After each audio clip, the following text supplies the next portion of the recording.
speed record shattered.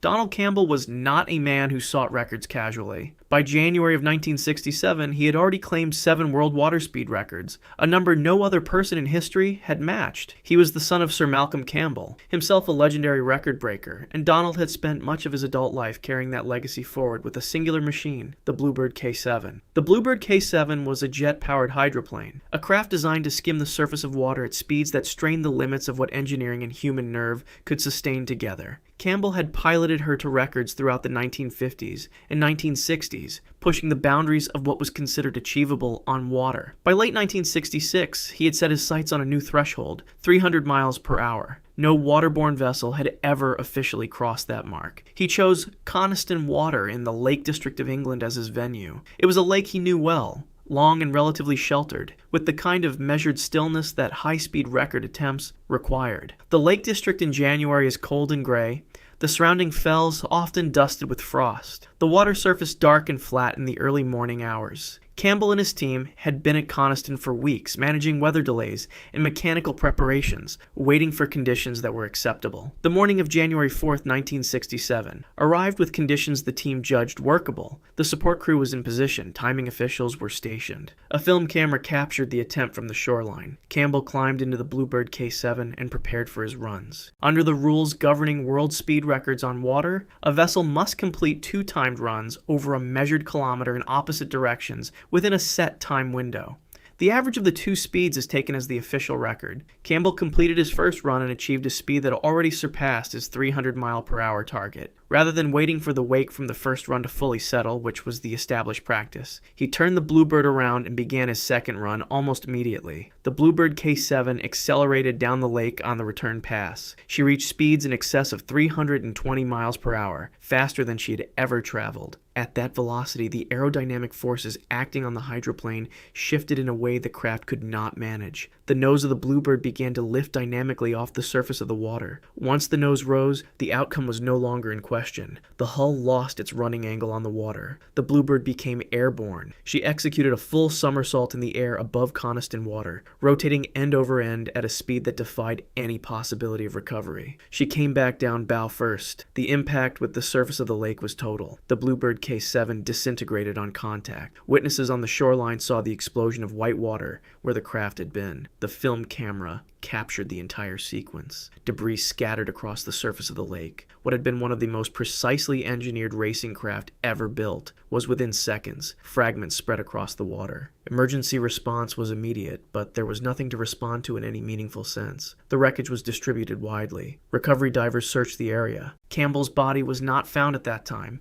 The wreckage of the Bluebird K7 rested on the bed of Coniston Water. His remains were not recovered until 2001, when divers located the wreck. The Bluebird K7 herself was eventually raised, and over the following years, underwent restoration. Campbell was killed instantly upon the Bluebird's impact with the water. The cause was the catastrophic force of a high-speed collision with the lake surface following the aerodynamic instability that lifted the craft from her running plane at over 320 miles per hour, suspended by hair. Celendra Nathroy had built his reputation on a discipline that most people would not consider a discipline at all. He was an Indian stuntman who had earned a place in the Guinness World Records by traveling the farthest distance along a zip line suspended not by a harness or a handle, but by his own hair. His ponytail, attached directly to the trolley mechanism on the wire, bore his entire body weight across the length of the run. It was a record that required both physical conditioning and a tolerance for a kind of sustained discomfort that very few people could endure. By April of 2013, Roy had decided to push further. He intended to break his own record by crossing the Tiesta River in the state of West Bengal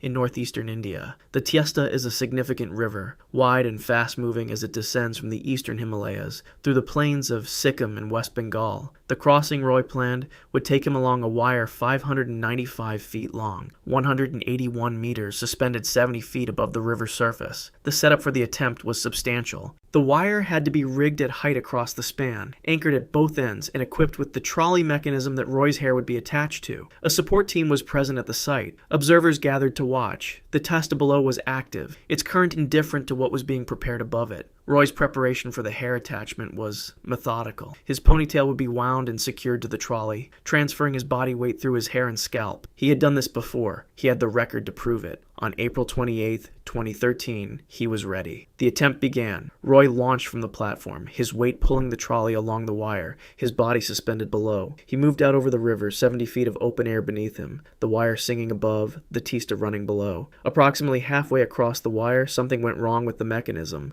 Roy's ponytail became severely entangled in the Wheeler trolley as it moved along the wire. The trolley jammed. Roy stopped moving. He was suspended in the middle of the wire, 70 feet above the Tista River, his hair locked into the mechanism, unable to free himself or move forward or back. The wire held. The trolley did not release. Roy hung there, his weight bearing down through his tangled hair, the river below, the platform behind, and ahead, both out of reach. Rescuers on both banks recognized the severity of the situation immediately, but reaching someone suspended at the midpoint of a wire 70 feet above a river is not a simple operation. There was no direct access. Any rescue required either rigging a way to travel the wire to him or finding another means of reaching his position. The response began, but the logistics of the environment worked against speed. Roy remained suspended in that position for approximately 45 minutes. During that time, the physical strain of hanging by his entangled hair, the inability to change his position, and the stress of the situation placed extreme demands on his body. He suffered a massive heart attack while suspended on the wire above the Tista River. By the time rescuers were able to reach him and bring him down from the wire, he was unresponsive. He was transported to the nearest hospital as quickly as the terrain and circumstances allowed. He was pronounced dead on arrival. The cause of death was the heart attack he sustained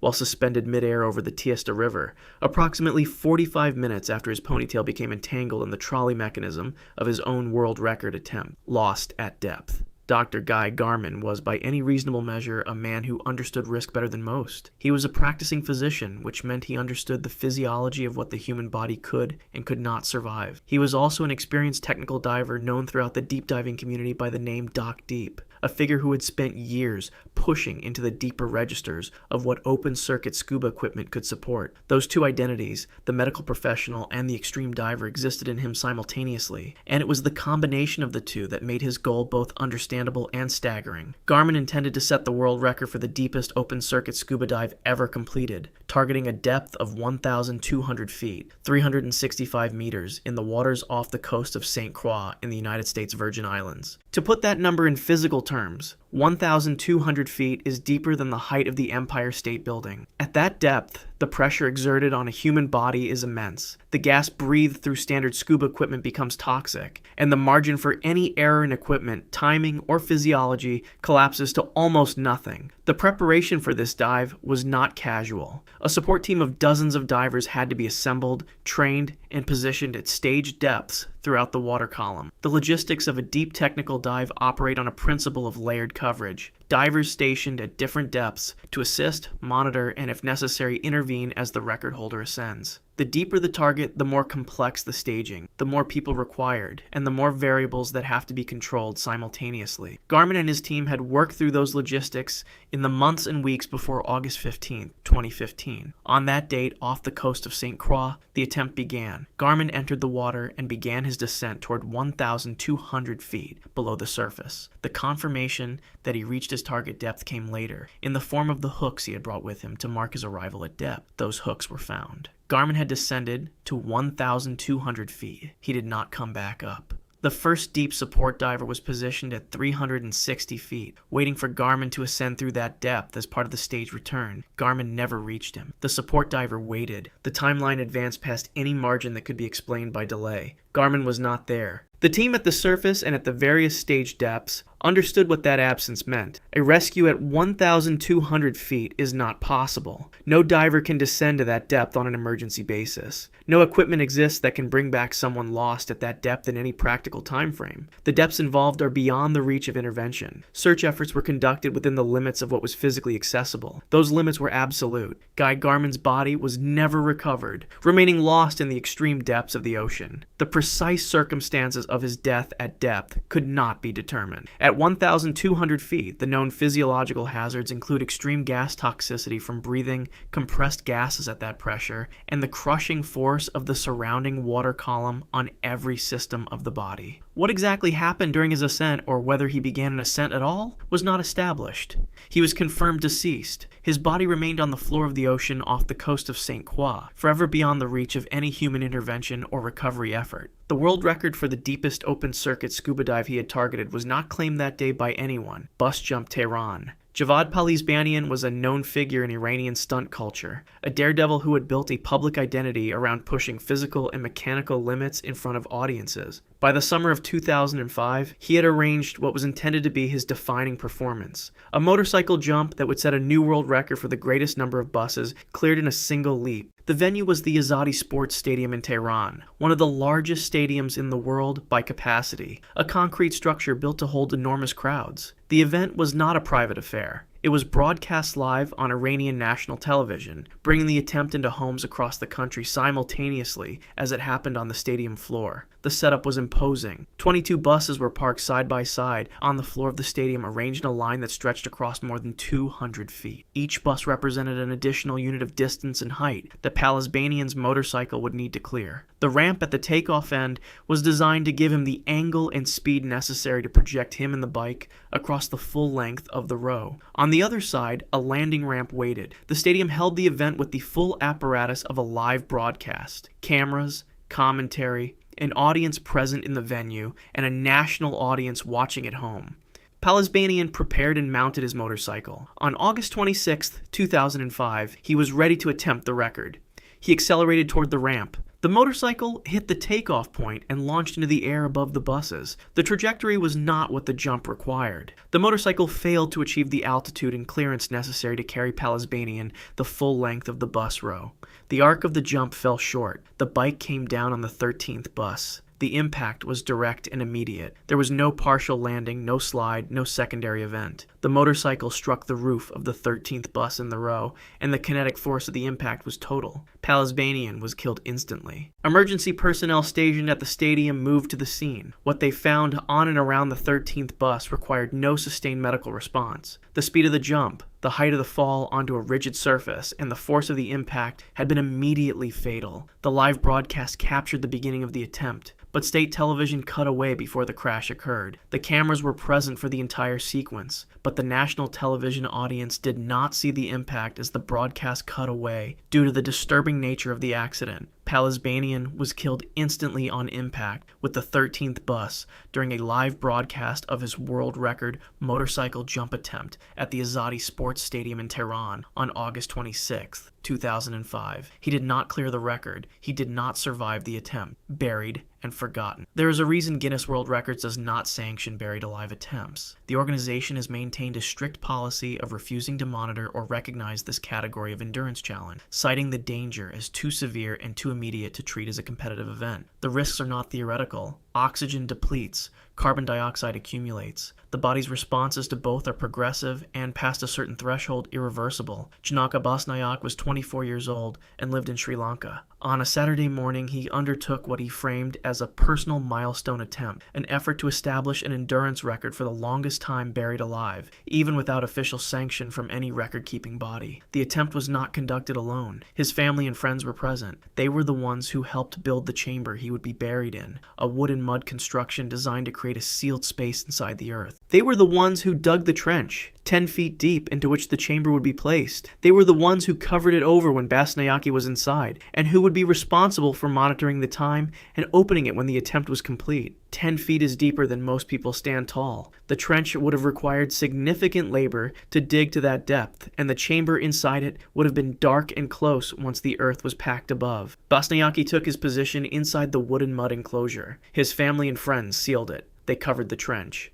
Above the surface, the day continued. Basnayake's team monitored the time and remained at the site. 6.5 hours was the target duration. 6.5 hours passed. When his team opened the trench and removed the covering from the chamber, Basnayake was unconscious. He was not responsive. He was in a state of active suffocation, his body deprived of adequate oxygen after 6.5 hours in a sealed underground space with no ventilation. The response at the scene was immediate. Those present attempted to assist him. He was removed from the trench and from the chamber. He was transported as quickly as possible to the nearest medical clinic. The journey to the clinic and the state Basnayake arrived in left medical staff with no recoverable situation to address. The oxygen deprivation he had experienced during 6.5 hours underground had progressed beyond any point where intervention could reverse the outcome.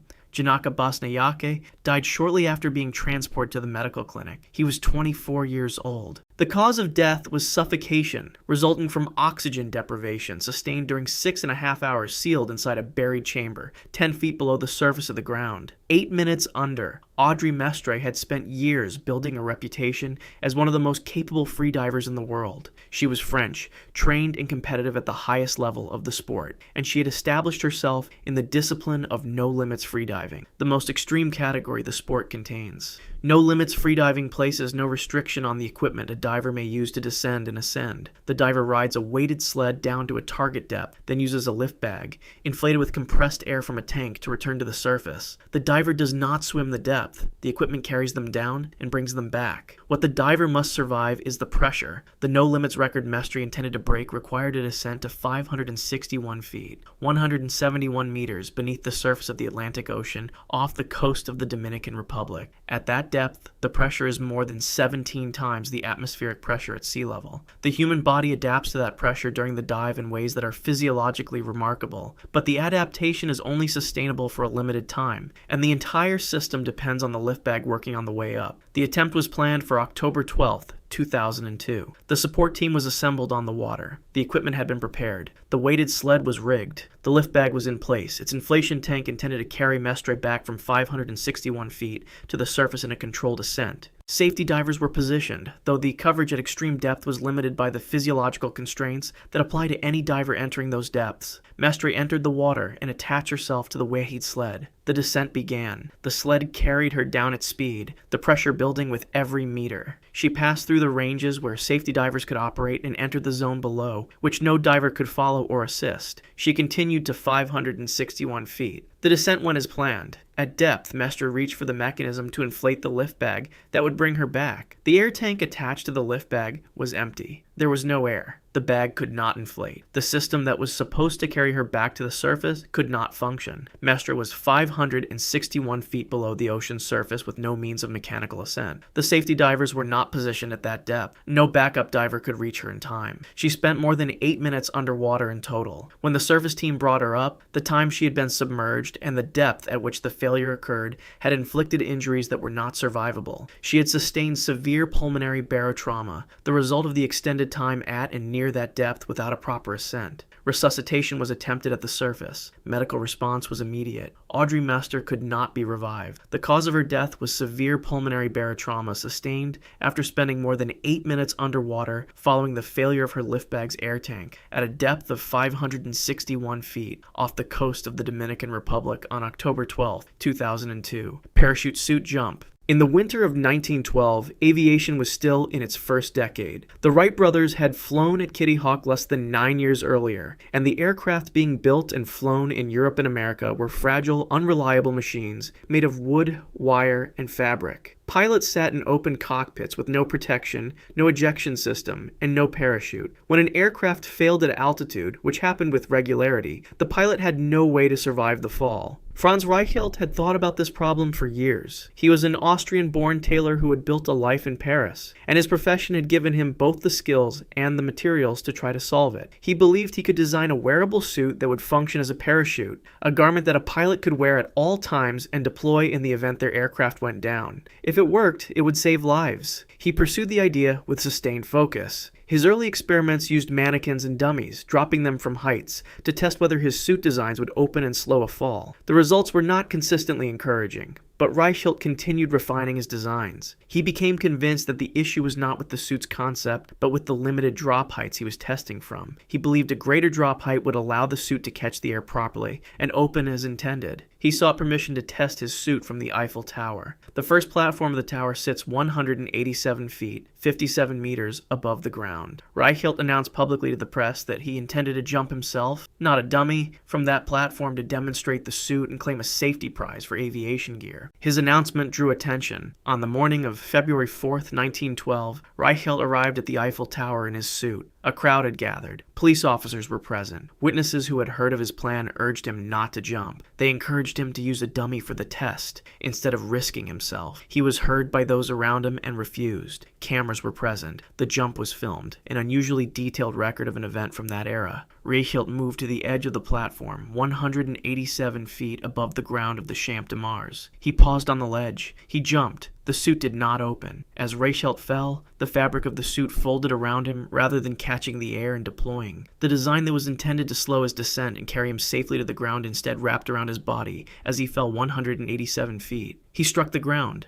The crowd below had watched the entire fall. Onlookers moved to the point of impact. Police officers who had been present at the tower responded. What they found at the base of the Eiffel Tower required no extended assessment. The fall from 187 feet without any functioning deceleration had been immediately fatal. The film cameras captured the jump from the platform to the moment of impact. That footage still exists and has been viewed by people around the world in the century since the attempt. Franz Reichelt died on impact with the ground on February 4, 1912. The cause of death was the blunt force of the fall from 187 feet following the complete failure of his wearable parachute suit to deploy. Barrel misses target. Karel Soucek had already done the thing that most people considered impossible. In 1984, he climbed into a custom-built barrel and went over Niagara Falls. The waterfall drops 167 feet at its tallest point. The barrel took the full force of that drop and the churning water below, and Soucek survived. He emerged with minor injuries and a level of public recognition that comes with very few stunts. He had a plan for what to do with that recognition. Soucek wanted to build a permanent stunt museum, a facility dedicated to the history and craft of professional daredevilry. To fund it, he needed a follow-up event large enough to generate the revenue and attention that a museum project required. He arranged a world record barrel drop at the Houston Astrodome. The Houston Astrodome was, at the time, one of the most famous indoor stadiums in the world, the self-described eighth wonder of the world when it opened in 1965. Its interior was vast, its roof enclosing a space large enough to allow a barrel to fall for 180 feet before hitting anything. Soucek planned to use that height. He would be sealed inside a reinforced barrel, suspended 180 feet above the stadium floor, and dropped into a water tank below. The tank was 9 feet by 12 feet. Against the scale of the Astrodome floor, it was a precise target. The barrel would need to fall cleanly and land in the center of the tank to absorb the impact the way the stunt required. The barrel was designed and built to handle the drop. Soucek had managed Niagara. A controlled indoor drop of 180 feet into a water tank measured and engineered was the kind of stunt he was built for. On January 19, 1985, a crowd filled the Astrodome to watch. Soucek was placed inside the barrel. The barrel was sealed. It was raised to the suspension point 180 feet above the stadium floor, directly above the tank. The barrel was released before it was properly positioned over the target. The premature release sent it into a spin. As the barrel fell the 180 feet toward the floor, it rotated on its axis, turning end over end in a way that altered its trajectory with every passing foot of descent. The center of the water tank, which the barrel needed to hit cleanly, was no longer aligned with where the barrel was heading. The barrel struck the rim of the water tank enclosure. The impact was not the controlled deceleration of a centered water landing. The rim of the tank stopped the barrel abruptly and unevenly. The force transmitted directly into the structure of the barrel and everything inside it. The barrel was crushed. Soucek was inside. Event medical personnel were on site, as they are required to be at professional stunt performances. They responded immediately to the tank. The barrel was opened. Soucek was extracted. The injuries he had sustained from the barrel being crushed against the rim of the tank were severe. He was transported from the Astrodome for medical treatment. The severity of the trauma from the impact was beyond what treatment could address. Karel Soucek died hours after the barrel struck the rim of the water tank at the Houston Astrodome on January 19, 1985. The cause was severe trauma sustained when the barrel, spinning and off target after a premature release from 180 feet, hit the rim of the enclosure rather than the center of the 9 by 12 foot water tank below. Surface signal, then gone. Dean's Blue Hole sits near the shore of Long Island in the Bahamas. It is the third deepest known saltwater blue hole in the world, a circular opening in the seafloor that drops to more than 660 feet below the ocean surface. The water above it is clear and shallow in the surrounding area, and then the bottom simply disappears into a column of deep blue. Freedivers know it as one of the defining venues in the world for depth competition. Its geography makes it ideal. The depth is immediately accessible from a platform at the surface, without the need to travel far offshore. Vertical Blue is the sanctioned freediving competition held at Dean's Blue Hole. It is considered one of the most prestigious events in the sport, drawing elite competitors from across the world under a framework of official judging, safety protocols, and record ratification. It is a serious competitive environment with safety divers staged at depth and medical personnel on site. Nicholas Mavioli was American, and in the world of competitive freediving, that was itself a notable fact. The sport had historically been dominated by European and South American competitors. Mavioli was a rising presence in a discipline where American athletes were rare at the elite level, and he had been building his competitive profile with a speed and confidence that drew attention within the freediving community. The discipline he was attempting on November 17, 2013, was constant weight, no fins. Of the major freediving disciplines, it is considered the purest and the most physically demanding. The diver descends and ascends entirely under their own power,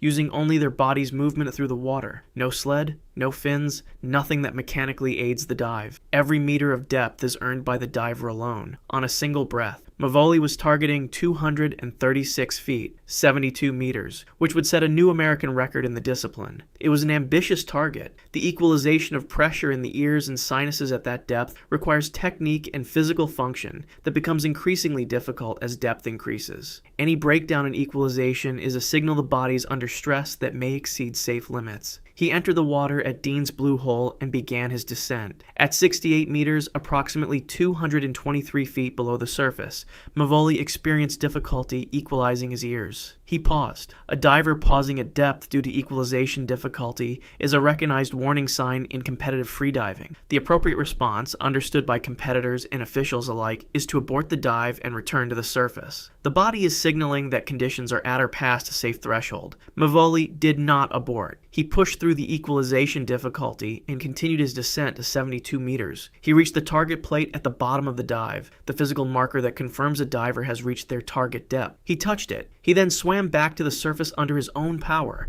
covering 236 feet of open water on the breath he had taken at the top of the dive. He reached the surface. He performed the official surface protocol required by vertical blue rules to confirm a valid dive. He gave the "I am okay" hand signal to the judges and safety personnel at the surface. When he spoke, his words were garbled and not coherent. Seconds later, Mavioli lost consciousness. The safety divers and officials at the surface of Dean's Blue Hole responded immediately. This was a sanctioned competition with trained personnel in the water and medical staff on site. Mavioli was in the water at the surface of Dean's Blue Hole, and the people around him moved to him without delay. Resuscitation was attempted. The medical personnel present worked on him at the site. Every resource available at the competition was applied. Nicholas Mavioli died shortly after losing consciousness at the surface of Dean's Blue Hole on November 17, 2013. The cause of death was severe pulmonary hemorrhage, a massive tearing of lung tissue caused by the pressure experienced during the dive. His death was the first in the history of internationally sanctioned freediving competition. If you want to see more, click the video on screen now.